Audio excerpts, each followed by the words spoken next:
masih ada di situ. Mobil hidup, badan hidup. Saya diem aja. Akhirnya saya memutuskan untuk merokok sambil saya ngoceh-ngoceh sendiri. Itu sampai hampir 1 jam dari situ. Merokok sambil ngoceh-ngoceh sendiri saya. Sampai saya ngomong, kamu nggak usah ganggu, aku ini cuma hanya mau lewat. Aku mau pulang, habis nganterin jenazah. Kayak gitu. Kalau cuma kayak kamu mau ganggu aku, kamu percuma. Kamu mau megang mobilku, saya tungguin sampai besok pagi. Balik lagi ke base camp. Akhirnya nggak lama, lampu itu lagi saya balik ke base camp ngobrol sama teman-teman. Di situ kan ada 6 orang di situ, 7 sama saya. Lagi ngobrol, lagi ngopi, bercanda-candaan. Tiba-tiba lampu hidup semua. 8 ambulan itu hidup semua tiba-tiba.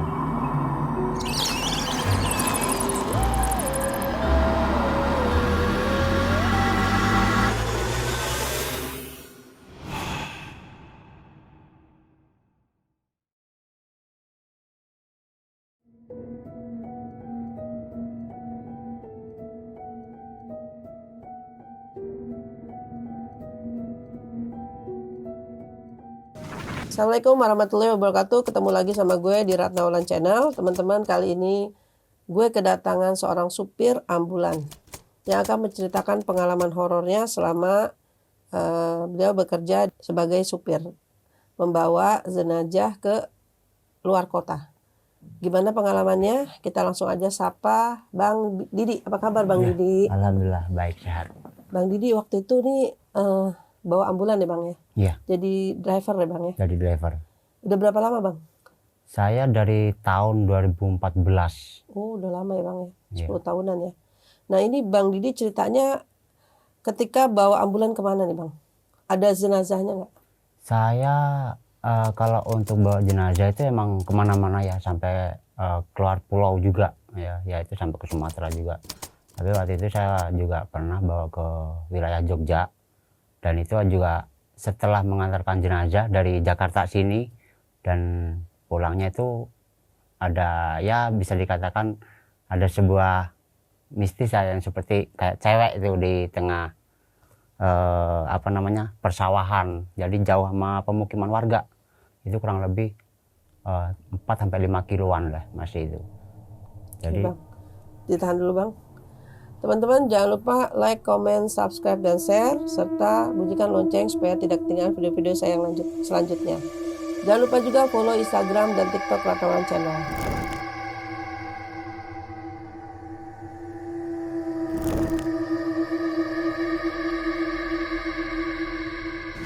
Oke Bang Didi, bisa diceritakan dari awal. Jadi awal mula saya kan memang kerja di salah satu yayasan ya yang bekerja sama dengan salah satu rumah sakit. Itu di awal tahun 2014 saya kerja di situ. Dan itu pun pertama kali itu saya lagi di pool mobil jenazah semua. Jadi belum ditugaskan itu di rumah sakit. Dapat ya kurang lebih 1 mingguan lah itu saya baru dapatkan jadwal piket di situ. Nah jadwal piket, dan itu pun juga akhirnya saya langsung dapat giliran. Ya untuk meninggalnya saya juga kurang tahu meninggalkan apa. Akhirnya diantarkanlah ke wilayah Jogja, yaitu di pemakaman yang saya ingat tuh di pemakaman keraton masih. Jadi emang masih kental itunya Jawanya kan. Nah di situ keluarga yang ikut itu ada 4 orang. Jadi yang belakang ada 3, yang 1 samping saya begitu. Kalau untuk perjalanan itu kita terus aja di tol memang exit Kertasuras itu. Nah di situ pun udah aman itu jalanan, nggak ada yang nyasar atau gimana. Perjalanan kurang lebih 6 jam karena saya berangkat dari sini itu yang saya ingat tuh sekitar jam 9.30 termasuk pagi ya. Itu kurang lebih jam 6.15 lah udah nyampe saya, karena nggak begitu ngebut banget juga, santai. Nah begitu nyampe sana kan udah mulai gelap kan. Begitu kita menurunkan jenazah dan juga dibantu sama warga-warga sana, itu kurang lebih jam 7-an, setengah 7-an lah, udah habis maghrib itu. Langsung menuju ke pemakaman itu.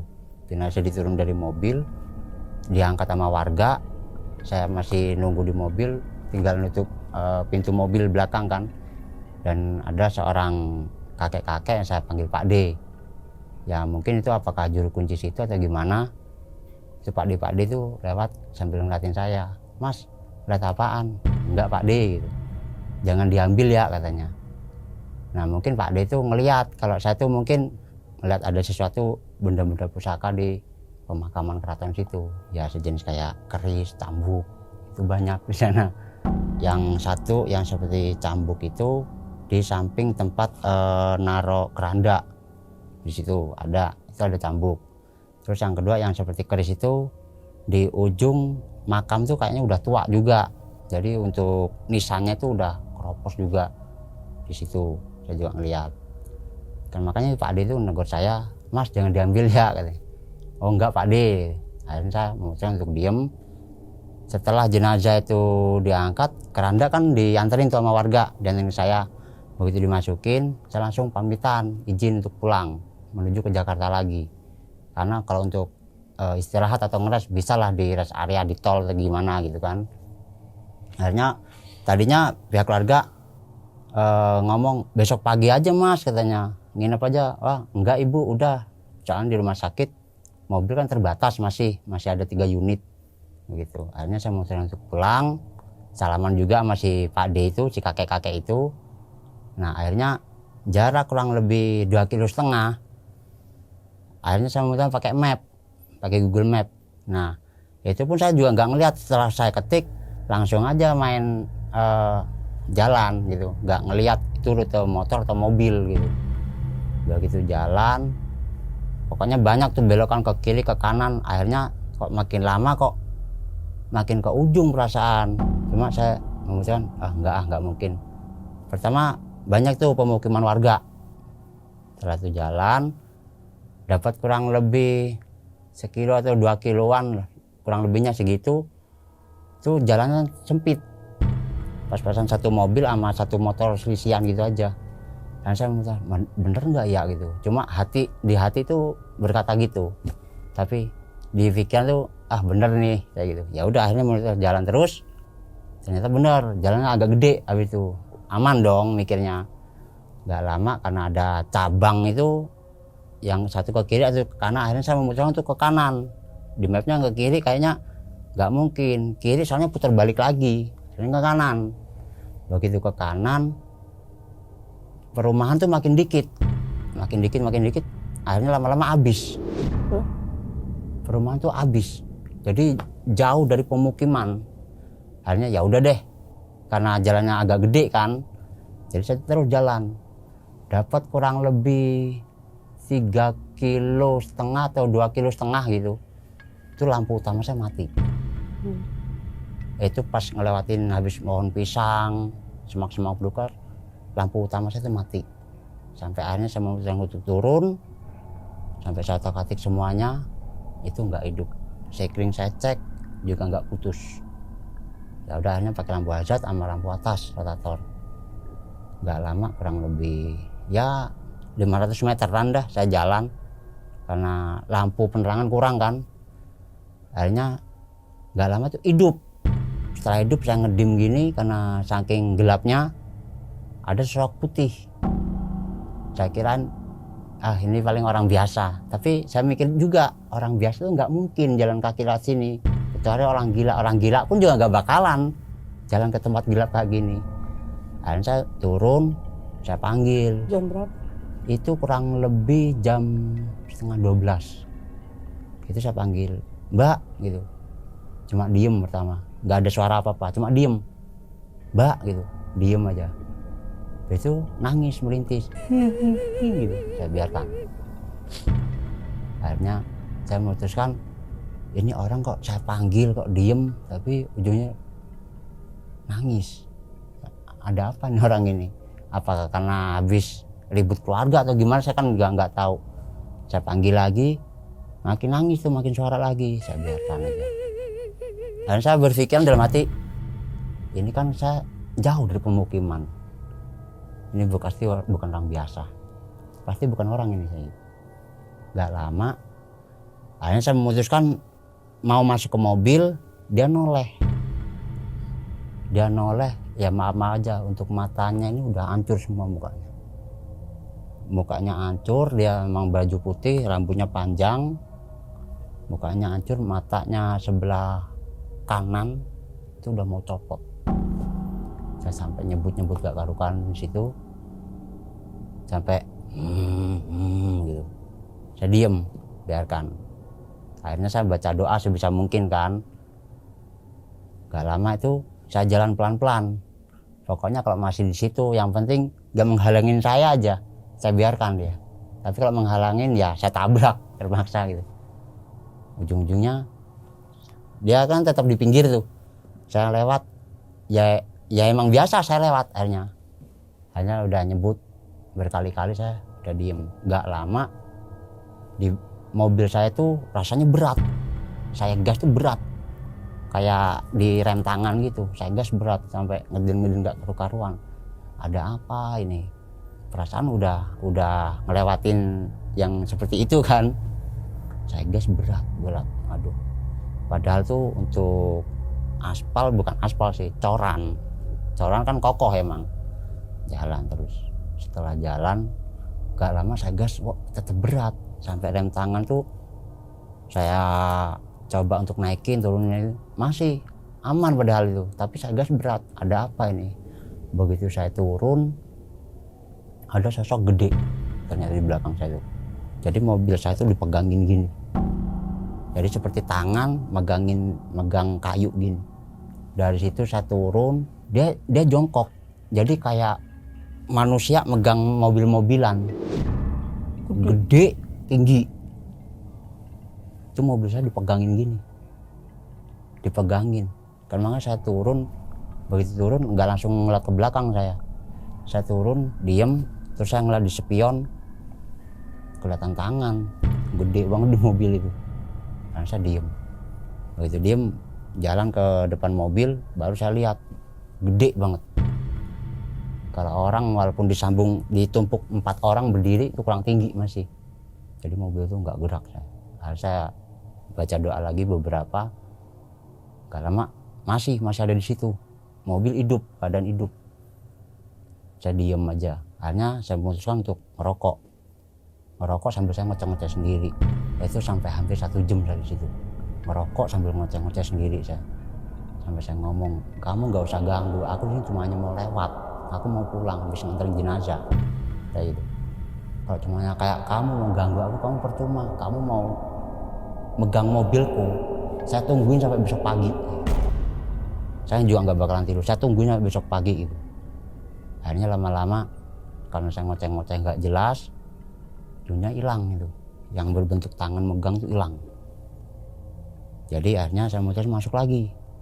Masuk gak lama, hujan rintik-rintik, jalan. Ya baru jalan udah 200 meter, hujan rintik-rintik, makin lama makin deras. Kan kabut nggak kelihatan. Akhirnya udah dipakai wiper, pakai apa segala macam, jalan pelan-pelan. Nggak lama dalam mobil saya tuh merintih nangis. Di dalam mobil pas di pintu belakang. Kalau mobil kan si penunggu jenazah kan sebelah kiri saya ada bangku panjang segini, kurang lebih setengah meter lah itu. Jadi di paling pojok. Jadi di dalam mobil itu nangis kenceng banget, merintis gak karu-karuan. Akhirnya saya berhenti, nepi, saya noleh ke belakang, nggak ada. Lampu kap atas tuh saya hidupin, nggak ada. Cuma suaranya ada, nangis. Saya matiin. Setelah saya matiin, saya ngerokok lagi. Saya ngomong, kamu nggak usah ganggu, percuma kamu ganggu, saya nggak bakalan takut ya gitu. 1000 kayak kamu saya nggak bakalan takut gitu. Toh juga saya besok juga bakalan mati saya gitu. Akhirnya hilang. Habis hilang, saya memutuskan untuk diem masih. Memang saya tunggu masih mau ganggu atau enggak. Enggak lama mas, ada bau anyir. Bau gitu. Bau anyir gak karu-karuan. Bau anyir. Terus enggak lama bau bangke. Enggak lama bau singkong bakar. Bermacam-macam baunya. Akhirnya saya sampai ngomong gini. Oh, jadi kamu mau ngepung saya kayak gitu. Saya enggak akan pernah takut sama kamu. Memang kamu itu ada, tapi dunia itu berbeda kita. Kayak gitu. Gak lama itu bau itu hilang.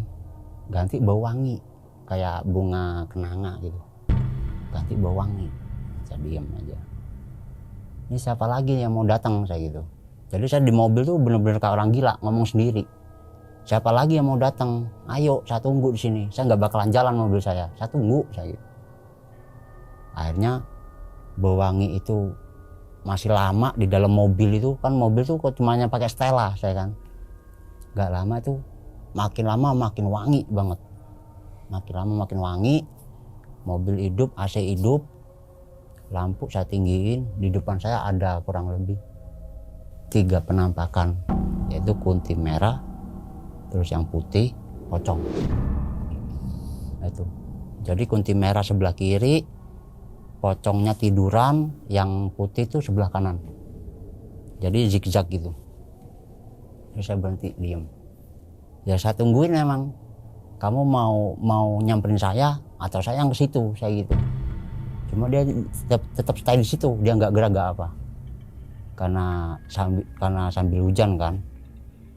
Akhirnya saya nunggu, nggak lama si bau wangi itu hilang. Wangi itu hilang, nggak lama memang si yang 3 sosok itu masih ada. Nggak lama dari semak-semak seperti kayak apa ya, ilalang orang sini mengatakan tuh, yang tinggi udah ada bunga itu ada sosok hitam. Tiba-tiba tiga yang putih ini tiba-tiba dirangkul gini, habis semua. Saya juga nggak tahu itu sosok apa. Akhirnya saya memutuskan apakah saya ada yang nolong atau gimana, saya juga nggak tahu. Karena saya juga nunggu yang kayak gitu nggak ada lagi kan, karena pertama nangis dalam mobil. Jalanlah saya, jalan pelan-pelan, kurang lebih 3 kiloan itu udah terlihat pemukiman warga. Nah akhirnya jalan-jalan ya kurang lebih cuma 1,5 kilo lagi udah nyampe pemukiman warga. Itu saya melihat si sosok Pak D tadi yang negor saya. Waktu itu udah jauh. Itu saya ngeliat sosok Pak D lagi yang di situ. Habis itu saya jalan pelan-pelan, lah kok kayak Pak D yang tadi ya di sana gitu. Akhirnya saya mulai berhenti. Pak D mau kemana? Kok tiba-tiba udah nyampe sini gitu? Mau pulang, cuma gitu aja. Lah perasaan kan orang itu tadi ketemu sama saya di makam di sana. Kenapa ada di sini orang ini? Dia cuma yang ngomong mau pulang, tapi dia nggak noleh gitu ke saya. Dia udah selisihan sama saya nggak berhenti, saya panggil, Pak D mau kemana gitu, mau pulang katanya. Kan makanya saya mikir, orang itu padahal tadi di makam sana loh, negor saya. Udah jauh, udah berkilo-kilo, tapi kenapa ada di sini? Kalau misalnya kita pikir orang sini ke sana, nggak mungkin dong jauh-jauh kayak gitu.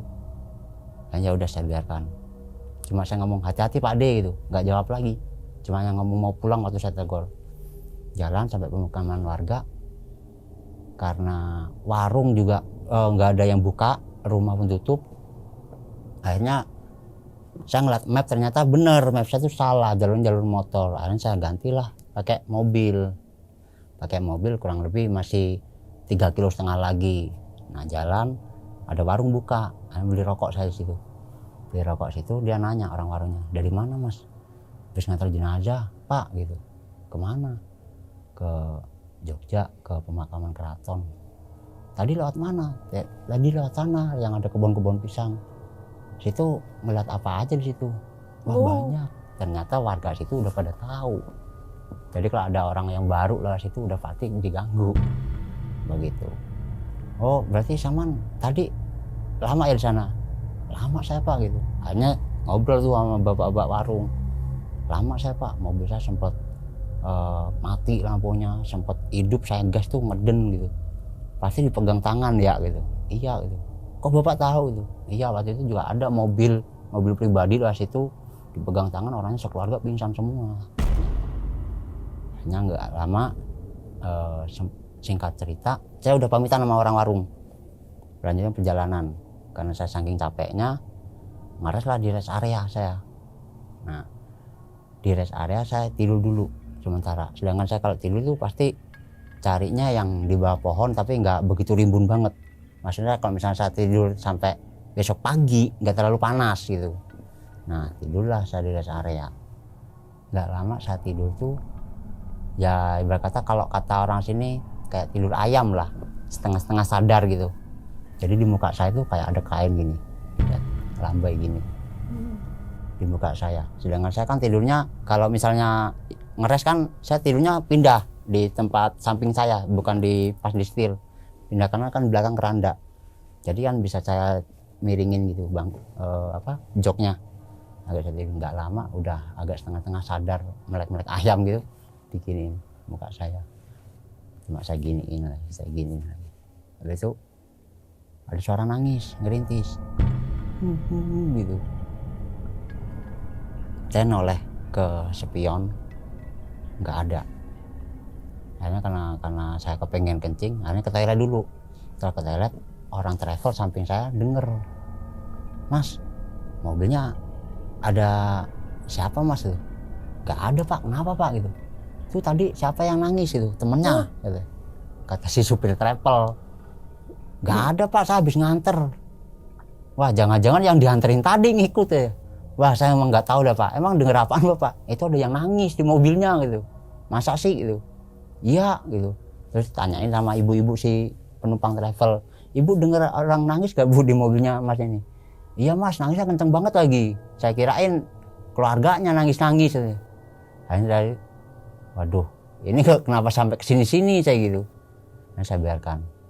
Akhirnya nggak apa-apa mas gitu, aman kok gitu. Akhirnya nggak lama supir travel tuh penumpang-penumpang habis dari kamar mandi toilet buru-buru tuh tabut, mungkin takut. Setelah itu jalan, saya karena masih ngantuk memutuskan untuk tidur situ. Tidur sampai kebangun jam 3-an itu. Jam 3 itu kebangun karena saya lapar. Keranda itu tiba-tiba goyang, gitu. Saya biarkan aja.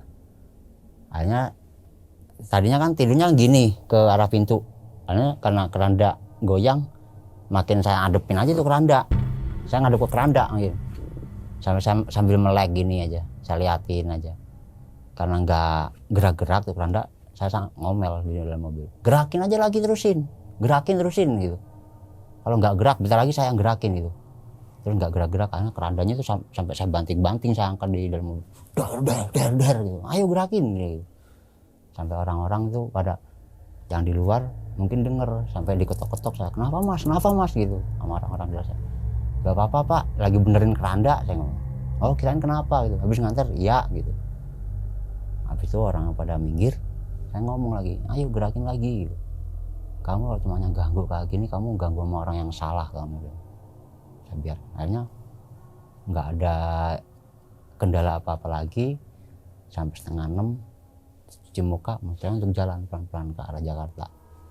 Nyampe rumah sakit, itu teman saya yang nge-backup saya juga lagi sakit. Jadi terpaksa saya ke sana lagi. Tadinya saya harus pulangnya ke Pool, jadi saya balik lagi ke rumah sakit. Begitu.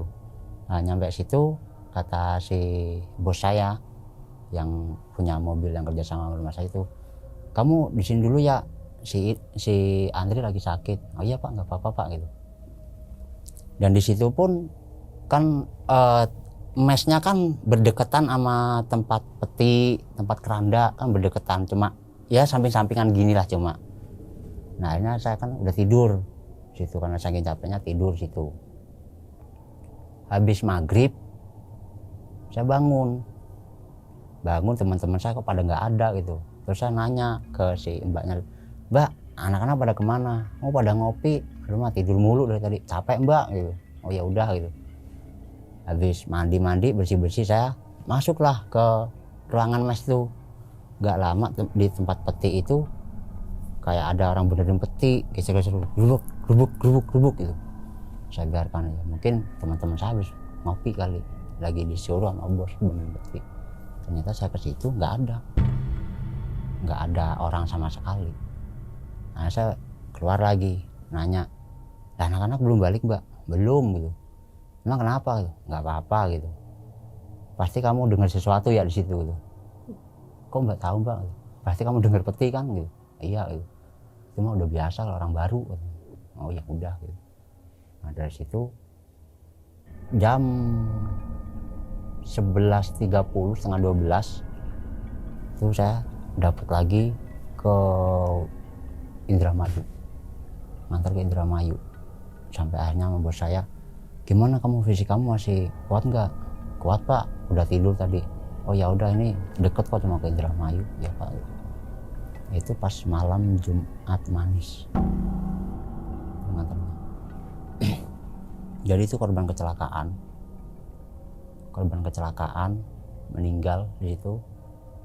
Dan itu pun pihak keluarga nggak ada yang tahu sama si korban ini. Cuma udah pihak kepolisian udah terhubung sama pihak keluarganya. Dan akhirnya untuk masalah biaya udah ditransfer kan ke sana. Jadi saya tinggal ngantar. Jadi yang di dalam mobil itu nggak ada keluarga sama sekali. Jadi yang di mobil itu cuma hanya saya sama jenazah. Nggak ada keluarga atau kerabat tuh nggak ada. Gitu. Jadi akhirnya, berani nggak kamu sendiri? Nggak apa-apa pak, saya berani. Oh ya udah, gitu.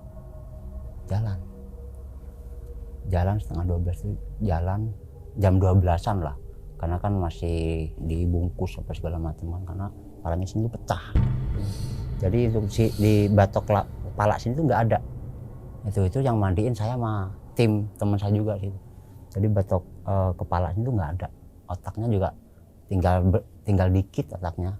Ya sama kayak otak kambing gitu, otak manusia itu sebenarnya. Nah itu setelah itu kan masih ngucur, akhirnya saya ngomong, kamu minta itu deh sama si mbak. Minta apaan? Minta kain kasa sama kapas gitu. Buat apaan? Ini buat kepala ini, soalnya ngucur mulu gitu. Minta habis 2 box sampai itu ditaruh sini, udah saya tutup semua, udah dikafanin, udah sholatin situ sekalian, saya berangkat. Saya pertama bos saya ngomong, kamu berani nggak gitu sendiri? Berani pak gitu. Masih kuat nggak fisiknya? Masih, udah tidur tadi. Oh ya udah gitu. Soalnya kan di situ kan teman-teman situ kan nggak ada yang bisa nyupir. Di situ kan cuma yang mandiin sama ngambilin jenazah kalau di lantai berapa ada yang meninggal. Setelah itu saya berangkat di kilometer 207 saya ngeres makan dulu. Makan, masih nyantai, ngerokok, terus beli bensin, jalan. Itu jam 3-an. Jam 3. Jadi habis makan, beli bensin langsung di pom bensin, lanjut jalan pun saya juga santai. Nah, jalan baru nyampe Tegal, itu mobil mati tiba-tiba. Mobil di tol mati. Untungnya aja saya ngambil bahu kiri, mati. Bener-bener gak ada setrum sama sekali itu mobil. Sampai minggir, sampai ada pihak jasa marga yang mobil kuning itu untuk patroli, tanyain mau kemana mas gitu, kok berhenti di sini? Mati pak, nggak tahu nih mobilnya kenapa gitu. Dibantu dicek semuanya aman semua. Habis itu dia nanya, lagi bawa mas? Iya pak, bawa pasien apa apaan? Jenazah saya gitu. Nggak tahu korban apaan nih, soalnya korban kecelakaan saya gitu. Kaget dia. Langsung lah, kalau bisa cepat diinin mas, cepat jalan mas gitu. Lah gimana mobilnya kayak gini gitu. Lah pakai ambulans jasa marga atau gimana, dioper saya gitu. Lah nggak bakalan lah, jasa marga kan ambulansnya kan kebanyakan mobil medis gitu. Akhirnya nggak lama itu kena, karena ditungguin udah setengah jam baru kena, hidup. Habis itu habis jalan karena posisi di tol itu agak sepi, jadi saya nggak menghidupkan sirine. Kan kalau sirine itu buat keadaan jalan macet atau gimana, karena agak sepi saya nggak menghidupkan sirine. Nah nggak lama di belakang saya tuh ada yang ngomong suaranya, mas agak cepetan gitu nih. Saya diem, siapa yang ngomong, padahal saya nggak ada temen nih, cuma hanya saya sama jenazah di belakang. Saya biarkan, cuma saya dalam hati saya paling juga yang karena saya kecapean dari kemarin mungkin saya gitu. Gak lama itu ada lagi, mas agak cepetan gitu. Udah. Akhirnya terpaksa tuh lampu di kaca di atas, terus saya balik ke belakang. Bener kelihatan ada orang duduk. Astagfirullah. Di tempat yang kuntilanak kemarin duduk itu di pojokan. Bener kelihatan duduk, hitam. Duduk tapi nunduk gini, mukanya nggak kelihatan. Dia pakai baju yang saya tahu tuh bajunya merah itu. Akhirnya saya biarkan aja. Terus jalan, begitu exit tol ada pihak keluarga yang nyambut. Mas nanti langsung dibawa ke rumah dulu. Oh iya Pak gitu, bawa ke rumah. Dari tol itu nggak jauh kok, kurang lebih 8 kiloan lah dari exit tol itu. Nah dari situ dibawa ke rumah. Setelah dibawa ke rumah, pihak keluarga udah ketemu nangis-nangis, tetangga-tangga pada ngobrol. Di jalanan tadi aman Mas, karena saya biar nggak terjadi omongan di sana, saya ngomong aman Pak gitu. Padahal ya ada kendala tadi itu, aman Pak gitu. Oh ya udah syukur deh gitu. Emang kenapa Pak? Enggak, soalnya ini almarhum nih anaknya gini. Udah Pak jangan diomong Pak, saya gitu. Kayak gitu jangan diomong, nggak boleh saya gitu. Nah, iya, ini waktu hidup nih bikin gedek aja nih orang ini katanya. Udah jangan diomong, udah sekarang udah almarhum jangan diomong saya gitu. Nah akhirnya nggak lama karena pihak keluarga ngomong, Mas bisa nggak Mas dianterin ke makam juga sekarang? Oh ya udah Pak nggak apa-apa gitu, dianterin lah. Setelah dianterin, kan pemakaman jam 9 pagi sana, setelah dianterin saya masih suruh ke rumahnya lagi, disuruh makan, suruh istirahat. Akhirnya saya memutuskan habis nganterin itu makanlah di rumahnya dia. Nah setelah makan di rumahnya dia, sepintas tuh saya ngelihat kayak si jenazah ini yang dibungkus lagi ngeluarin nasi. Padahal tuh yang mandiin saya sama tim saya berlima sama saya termasuk. Jadi setelah pemakaman kan balik lagi ke rumahnya dia karena saya suruh makan gitu. Jadi saya memutuskan untuk balik lagi ke situ, cuci kaki, cuci tangan. Akhirnya ada si ibu-ibunya juga ngeluarin sayuran apa segala macam. Terus saya karena duduk bengong sambil ngerokok. Terus mata saya tuh tertuju sama seorang laki-laki yang ngeluarin nasi itu. Ngeluarin narok gitu terus jalan lagi. Dalam hati saya, kok mukanya kok mirip ya sama yang jenazah yang dibawa gitu. Apa karena saudara kembar atau gimana? Tadinya saya diem itu, cuma dalam hati aja saya ngomong kayak gitu. Saya biarkan. Setelah makan semuanya rapi, kan nasi lauk pauk kan diangkatin lagi, tapi dia tuh nggak kelihatan lagi. Akhirnya saya ngobrol di luar sama RT, sama warga-warga situ juga. Saya nanya, almarhum ini berapa bersaudara Pak gitu? Ini mah 3 bersaudara gitu. Yang 2 cewek, yang cowok cuma dia. Lah, tadi yang ngeluarin nasi ada loh cowok yang mirip sama dia. Masa Mas itu? Iya gitu. Nggak ada? Iya ada. Tadi mirip sama dia, saya kirain dia kembar saya gitu. Nggak ada Mas gitu. Dia cewek 2, cowoknya 1, cuma dia doang cowoknya. Waduh saya gitu. Ini udah ada sesuatu lagi nih pasti saya gitu. Setelah pamitan, jalanlah pelan-pelan, ngares dulu di pos teman saya kan komunitas di ambulan. Ngares dulu di base camp temen. Nah, jadi saya memutuskan habis maghrib aja lah pulang gitu. Soalnya biar enak nyampe sana malam tinggal tidur saya gitu kan.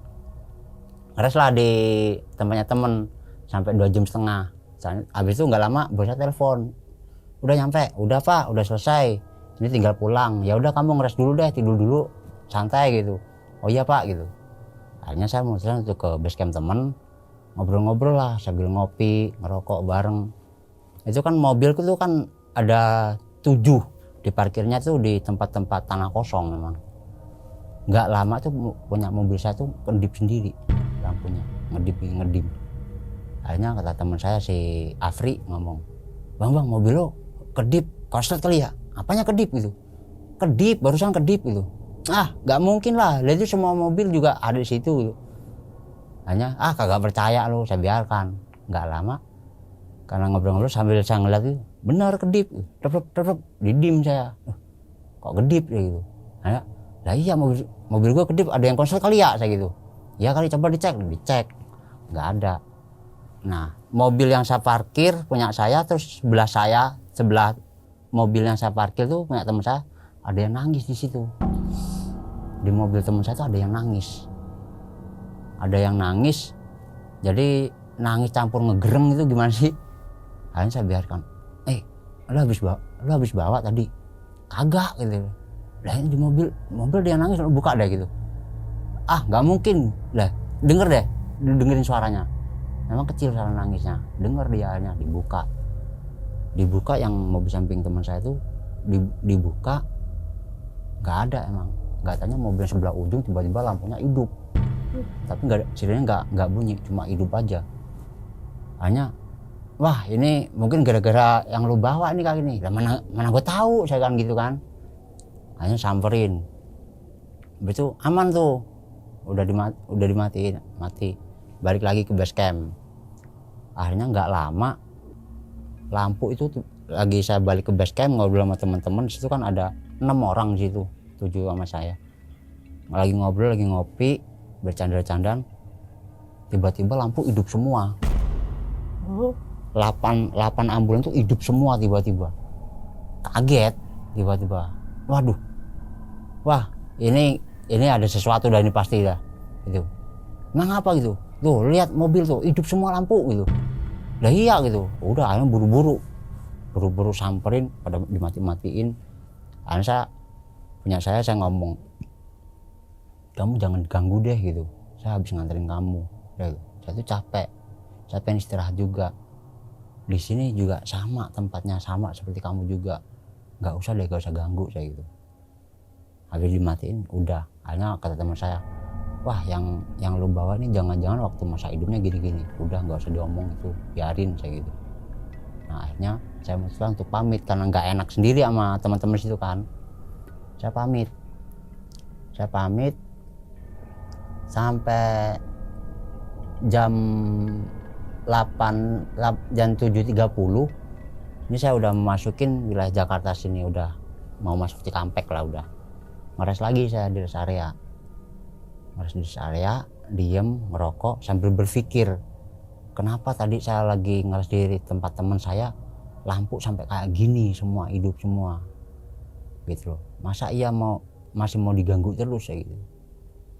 Nah nggak lama ada orang turun dari mobil Fortuner yang saya ingat, itu mukanya mirip lagi sama jenazah yang saya mandiin itu, sama lagi mukanya. Bajunya baju merah, pakai celana hitam, sama lagi. Tapi saya di dalam mobil ngerokok, saya lihat, dah, kok itu orang itu sama lagi sama yang tadi. Pertama di rumahnya, yang kedua ini di rest area. Masa ia mau ngikutin saya dalam hati kan? Saya biarkan.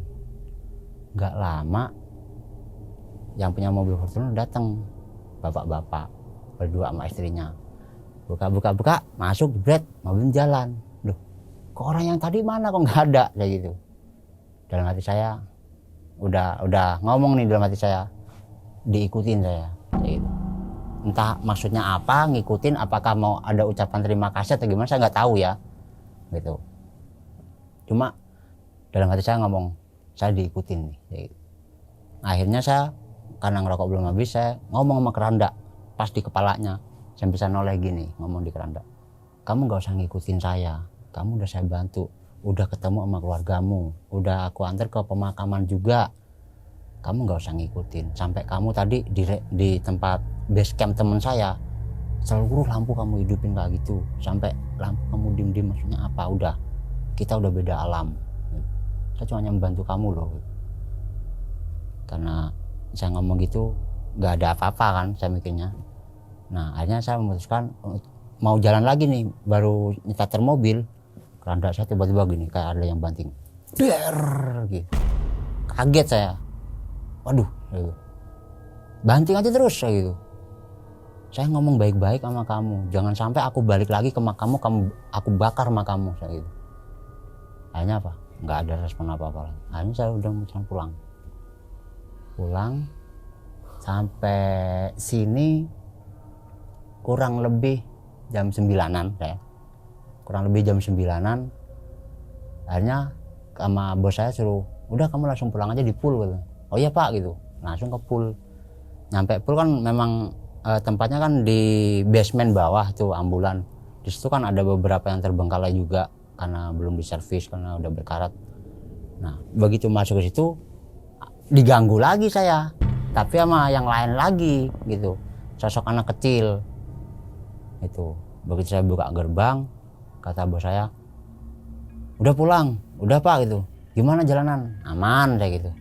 Ya udah masukin, habis itu kalau mau makan sana, ibu lagi masak. Udah pak nggak usah, saya langsung parkir mobil, saya cuci besok ya pak ya gitu. Ya udah nggak apa-apa gitu. Dan saya masuk sendiri kan di bawah kan di basement. Begitu masuk sendiri karena lampunya masih bolam 5 watt kan masih remang-remang ya. Terus saya masuk, habis parkirin mobil mundur, ada yang ketawa di paling ujung di mobil yang udah terbengkalai, ketawa aja ngakak ya. Itu, woi, saya gituin aja. Ngakak jangan cuma satu orang, yang banyak, saya gituin. Nah terus mobil yang terbengkalai ini padahal tuh udah kurang lebih 4 tahun tuh mobil itu, udah banyak kempes, udah banyak debu aja. Tiba-tiba lampunya hidup, itu padahal lampunya nggak kena, tiba-tiba hidup. Akhirnya mobil saya gedor aja, udah dor, cuma kamu gangguin saya udah kenyang digangguin kayak kamu ya, jalan aja. Dan besoknya pagi saya ngomong sama bos saya, pak saya mau nanya pak, kenapa gitu, di sini tuh sosoknya apa aja. Tadi malam saya diketawain sama cewek di pojokan sana kayak gitu. Terus ternyata bos saya tuh memang nggak ngasih tahu di situ, yang tahu itu cukup saya. Ternyata kamu kan orang baru di sini, udah cukup kamu aja yang tahu ya, di sini tuh emang banyak yang seperti itu kok. Oh gitu. Sampai saya dibujuk kalau misalnya bos saya punya duit mau dibeliin mobil ambulan jenis apa katanya. Saya nggak butuh kayak gitu pak, kayak gitu, nggak usah kayak gitu. Sampai dibujuk, sampai saya mau resign aja, sampai mau dinaikin gaji saya 2 kali lipat, saya nggak mau juga. Bukan karena takut, karena nggak enak aja kalau lagi kerja kayak gitu, makin diganggu kayak gini-gini makin nggak fokus gitu. Nah dari situ akhirnya saya memutuskan untuk keluar dari kerjaan situ. Itu pun sampai teman saya ngomong, kamu kenapa keluar? Nggak apa-apa gitu. Ya kan kamu masih baru kerja di sini, kenapa keluar? Nggak apa-apa, aman saya gitu. Nah, akhirnya saya memutuskan untuk jadi driver online, Grab bike ya, motor. Nah dapat kurang lebih 1,5 bulan, si bosnya tuh nelpon. Nah tumben-tumbenan nih pak bos ini nelpon. Saya angkat, iya pak ada apaan pak gitu. Aku mau minta tolong katanya. Minta tolong kenapa pak? Nganterin jenazah, mau gak kamu gitu? Kemana gitu? Ke Jogja katanya. Ke Jogja, ya udah. Tapi ini saya masih nge-Grab nih. Saya langsung matiin aplikasi ya. Saya menuju ke rumah bapak gitu. Jangan ke rumah, kamu langsung ke rumah sakit aja gitu. Soalnya mobilnya di rumah sakit. Ya udah gitu. Akhirnya saya memutuskan matiin aplikasi menuju ke rumah sakit. Ternyata yang saya bawa, saya memikirkan batangan saya yang kemarin saya bawa, tapi ternyata bukan. Itu mobilnya garat terus. Udah banyak karat juga, tapi untuk mesinnya masih oke. Hanya begitu nyampe situ, mobilnya mana pak? Itu pakai mobil itu. Saya ngeliat, lah nggak salah nih orang saya gitu. Itu mobilnya udah berkarat kayak gitu. Tapi kalau emang si customernya mau, nggak masalah sih dalam hati saya. Ya udahlah, gas aja lah saya gitu. Akhirnya kamu prepare dah buruan gitu. Oh iya pak gitu. Saya bersih badan semuanya udah bersih. Motor udah saya parkir tempatnya situ, udah aman. Saya ngomong, pak mau berangkat jam berapa ini? Bentar lagi. Jam berapa? Habis maghrib kata dia. Oh ya udah, ada iringan berapa mobil? Nggak tahu, nanti konfirmasi sama keluarganya. Oh iya. Nah nggak lama habis ngomong kayak gitu, saya beli kopi, belum saya minum, datang bos saya. Kamu nemuin keluarganya yuk sama saya gitu. Ya udah ayo gitu, temuin. Akhirnya ngobrol saya. Maaf nih pak bu, untuk iring-iringan nanti ada berapa orang, untuk berapa mobil gitu. Kalau untuk mobil nggak ada mas. Terus kalau untuk orang yang ikut di ambulan juga nggak ada katanya. Dalam hati saya, ya saya sendiri lagi sama jenazah saya gitu. Oh gitu. Tapi udah dikonfirmasi ya bu untuk yang di kampung. Udah mas, ya udah nanti saya minta share lokalnya aja, biar saya tuh aman untuk menuju ke sana. Oh ya udah mas gitu. Udah saling tukar nomor handphone kan. Setelah itu, setelah selesai barulah berangkat. Saya dikasih uang transport lah sama bos saya tuh. Dikasih uang transport, etol juga udah diisiin, tinggal jalan. Jadi saya udah siap-siap, baru tuh jenazah udah selesai tuh, masukin mobil. Oh iya tuh, dibantu sama teman-teman saya juga dimasukin. Setelah dimasukin, udah jalan tuh. Mobilnya kan ada 300, mobil tua ya. Jalan, habis jalan, nggak lama itu nyampe Cikarang itu mobil udah dundutan tiba-tiba. Wah kenapa ini mobil dundutan kayak gitu. Nah, saya minggir apa karena apa ya, di tabung solar itu ada angin yang itu, akhirnya saya kompak aman, jalan terus jam setengah 1 saya udah deket tuh sama rumahnya si almarhum. Itu katanya ke rumah itu ya, bukan langsung ke makam. Jadi saya mencoba untuk ngeres dulu bentar karena pegel kan, nyetir sendiri apa sendiri gitu. Akhirnya kan ya kurang lebih 5 menit lah sambil ngerokok. Saya setelah ngerokok jalan lagi nggak lama keluarga udah telepon, udah nyampe mana mas, ini udah mau exit tol nih bapak gitu. Oh ya udah, di situ ada keluarga yang nunggu di exit tol gitu. Oh ya gitu. Nah begitu udah ngetap keluar, saya ngedim gini, ada emang keluarga 2 motor nungguin, udah ngikutin dia terus tuh. Habis ngikutin dia, kok perasaan selokannya di sana tapi kenapa lewatnya sini, saya gitu. Apa jangan-jangan salah orang ini yang nungguin saya atau gimana? Khawatirnya dia nunggu ambulan lain kan gitu. Akhirnya terus saya ikutin ternyata bener, memang selisih 5 menit sih sama yang di Google Map yang di Sherlock itu, lebih jauh yang ngikutin motor itu. Begitu nyampe ke rumah duka, diturunin, setelah dimasukin, keranda masih di rumah duka nih, saya masih diem. Akhirnya saya ngobrol sama yang naik motor tadi, mas kenapa tadi jauh banget mas gitu, ini perasaan tadi dari sini ke sini tinggal 5 menit lagi. Iya di map memang 5 menit mas, tapi jangan rusak, lama malahan gitu kan, makanya saya mau lewat sini. Oh gitu, ya udah saya gitu. Akhirnya nggak lama dia ngomong, mas bisa nggak dianterin ke makam sekalian? Oh dimakamin sekarang pak gitu. Iya soalnya nih juga untuk makam udah digali, itu jam 2 malam tetap dimakamin di sana. Jadi lampu-lampu untuk pemakaman udah standby semua, sama tenda udah ada. Oh ya udah gitu, tapi makamnya tuh makam beda ya, TPU umum memang. Dan itu pun juga saya melihat di TPU itu apa ya, kan TPU itu ada gapuranya, kalau di sana itu banyak yang ada gapuranya gitu. Jadi saya mau masuk di gapura itu angin begitu kenceng, nggak lama hilang tuh angin. Setelah jalan mobil parkir, nurunin keranda tadi, digotong bareng-bareng. Nggak lama saya dilihatin perempuan di pohon, kalau di sini apa ya, mede apa, pohon jambu mente itu apa, pohon mede ya, ada pohon mede di makam. Saya dilihatin sama cewek di situ, dia nyender gini di pohon. Ngapain tuh cewek, menyendiri aja, yang lain pada ngumpul sini.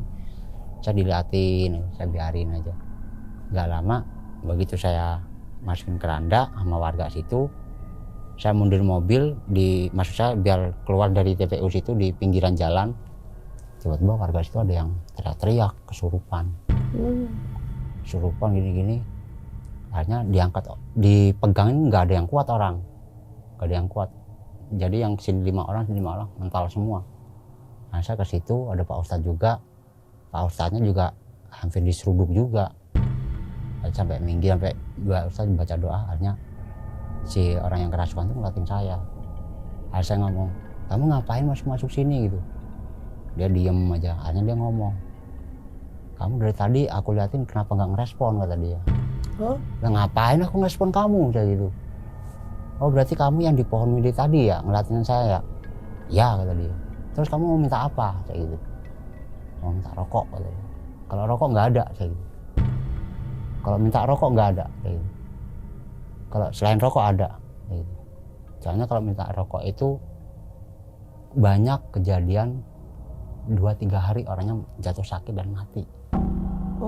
Karena kalau rokok itu kan tembakonya dibungkus. Jadi ibarat manusia ini tembakonya bungkusnya tuh kain kafan. Tuh. Kan makanya kalau orang kayak gitu nggak pernah minta rokok, nggak pernah saya kasih. Oh gitu. Dan saya ngomong, kalau rokok nggak ada, tapi kalau kamu minta doa saya kasih. Saya gitu. Kalau kamu mau saya kasih, kalau nggak mau mendingan kamu saya bakar. Nah akhirnya juru kuncinya datang sampai ngomong, udah kamu keluar aja dari bapak ini, kata dia. Nggak mau, akhirnya si juru kunci baca doa juga, hanya lemes keluar. Setelah keluar, saya kan pamit tuh, Pak, saya langsung pamit ya Pak ya, karena ini udah selesai, semua udah selesai, administrasi udah selesai, saya langsung ke Jakarta. Gak ke rumah dulu Mas, gitu. Udah Pak, saya lanjut aja gitu. Ya udah, hati-hati gitu. Jalanlah. Setelah kurang lebih 12 kilo, udah mau masuk tol, itu mobil mati. Mobil itu mati. Mana mobilnya udah berkarat. Akhirnya saya telepon temen, mobil gua mati ini di sini, gimana? Wah, gua lagi nganter nih bang. Oh ya udah deh kalau lagi nganter, kata dia. Akhirnya saya memutuskan untuk diem. Nggak saya utik-utik, nggak saya apa-apain, saya diem. Saya cuma yang ngerokok, minum aqua. Cuma saya ngelihat mobil itu. Kenapa harus mobil ini yang dibawa gitu. Saya makin tersiksa juga ini. Sama aja sama mobil yang kemarin saya bawa. Gak lama di tempat saya nyetir itu ada sosok putih. Saya kan turun dari mobil, di depannya mobil, di pinggir tol. Ada sosok putih tuh jogrok gini, megangin setir gini. Saya ngeliatin, itu apaan lagi putih, saya gitu. Gak mungkin lah asap saya tadi ngerokok ngumpul di situ aja, kan gak mungkin. Saya biarkan aja. Gak lama saya makin dekat, langsung saya nyebut sesosok pocong, dia duduk situ. Jadi tangannya gini, di depannya kan setir, diem gitu, tapi nunduk gini, sini aja kelihatan. Astagfirullahaladzim, ngapain lagi kayak gini gitu. Akhirnya saya turun, saya mau pulang saya gitu. Kamu kalau nggak turun, saya bakar kamu gitu. Tetap aja gitu. Akhirnya saya baca doa, hilang. Setelah hilang, saya hidupin mobil itu. Nggak saya otak-atik, nggak saya apain, hidup. Begitu hidup, udah saya ngebut ke sini. Begitu saya ngebut sampai sini, si bos saya juga nanya, gimana mobil? Aman nggak? Mogok nggak? Nggak Pak, aman, saya gitu aja udah. Oh ya udah. Soalnya itu juga baru dites untuk keluar kota sekarang ini. Dalam hati saya, sialan juga ini bos saya gitu. Mobil tua dikasih saya, tapi ya saya mikirnya oke-oke aja, memang enak sih Mas. Nah akhirnya begitu nyampe sini, ya udah, akhirnya saya udah dikasih uang, kata uang bonus saya untuk nganterin aja lah, karena saya bukan karyawan situ kan. Setelah itu, nanti kalau ada lagi mau ya saya panggil, mau asalkan mobil baru, saya gitu. Saya gitu, saya lebih baik gitu Bu, daripada tapi sekarang masih bawa. Kalau sekarang sih untuk bawa sih jarang, karena saya dulu setelah resign dari bos saya itu sempet kredit mobil juga, dan orang yang perlu ambulan tuh rata-rata ya, bukannya meremehkan, rata-rata tuh orang kurang mampu yang mintanya ke saya, yang punya budget 200 lah, misalnya kayak dari sini ke Pasar Rebo cuma budget 200 gitu. Kalau ambulan-ambulannya lain kan 800 dari sini Pasar Rebo, 200 lah, 150, ya udah saya bawa. Tapi itu mobil jenazah? Iya, punya saya dulu. Cuma ya itu karena dulu saya karena kredit nggak bisa bayar cicilan yang kelima, hanya ditarik. Ya udah, nggak apa-apa kayak gitu. Jadi sekarang apa profesinya? Jadi profesi saya sekarang driver online, Grab. Dan saya buka usaha juga baru, terapi pijit kertek. Kalau saya sekarang. Mau dipromosin nggak? Boleh, nggak Silakan apa-apa. promosin. Jadi mungkin buat teman-teman di channel YouTube Ibu siapa tadi? Ibu Ratna. Satu, kita jangan pernah sombong di saat masih hidup ya, karena di dunia ini nggak ada yang kekal abadi. Kita bakalan mati semua, maupun kaya ataupun miskin, kita bakalan sama untuk liang kuburnya ya. Jadi buat teman-teman jangan lupa like, komen, dan subscribe ya, di share ke semua teman-teman biar nggak ketinggalan untuk berita-berita yang selanjutnya. Promosinya? Dan di sini saya juga sebagai driver online dan juga ada terapi pijit kertek, posisi di wilayah Jonggol. Nanti ada nomor teleponnya di bawah. Oh ya, oke. Makasih banyak. Ya, siap Bang Ibu. Didi. Siap. Teman-teman, diambil yang baiknya, dibuang yang buruknya. Assalamualaikum warahmatullahi wabarakatuh. Bye.